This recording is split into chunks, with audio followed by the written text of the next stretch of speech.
This week, 10 fake Trump electors from the state of Wisconsin agreed to a settlement deal with a lawsuit that had been filed against them by Democratic voters in the state of Wisconsin.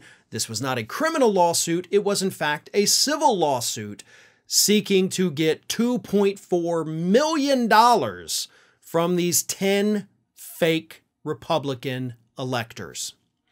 And as part of the settlement, not only did the plaintiffs in the case agree that, hey, we don't actually want the money.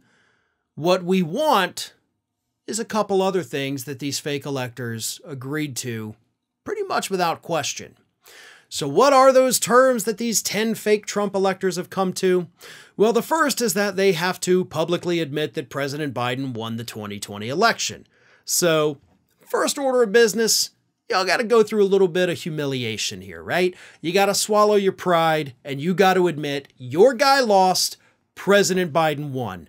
Not only that, they have to send a statement to the government offices that received the Electoral College votes saying that their actions were, quote, part of an attempt to improperly overturn the 2020 presidential election results, and they have to agree to not serve as electors again in 2024 or any other election or race on which Donald Trump is on that ballot.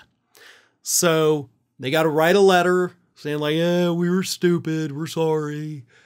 But that's just kind of the, haha, we're going to make you do some stupid things.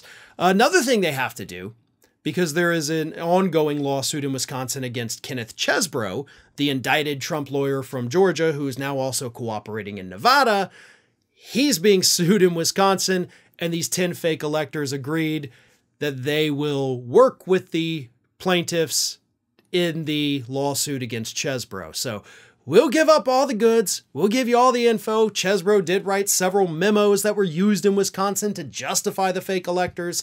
So they're basically saying, we agree to help you take down Chesebro.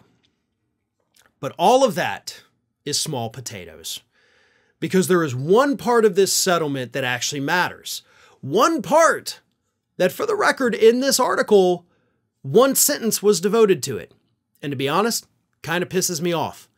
They buried the lead here, and they didn't tell you the most important part. Let me read it. This is, by the way, from Courthouse News Service. I love Courthouse News Service. They dropped the ball with this article. Here's what they said in this one sentence.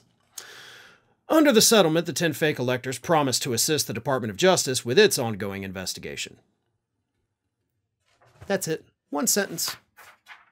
One sentence to talk about the fact that these 10 fake electors that were part of a broader nationwide scheme by Donald Trump to overturn the results of the election, the people involved in it have agreed to work with the DOJ in their prosecution of Trump. That kind of seems like a big deal. Like, that should have been the headline. But either way, again, these people were working closely with Kenneth Chesebro. Chesebro obviously directly tied to Donald Trump. And now these 10 fake electors are going to cooperate with the DOJ in their ongoing prosecution of Donald Trump. So that's good.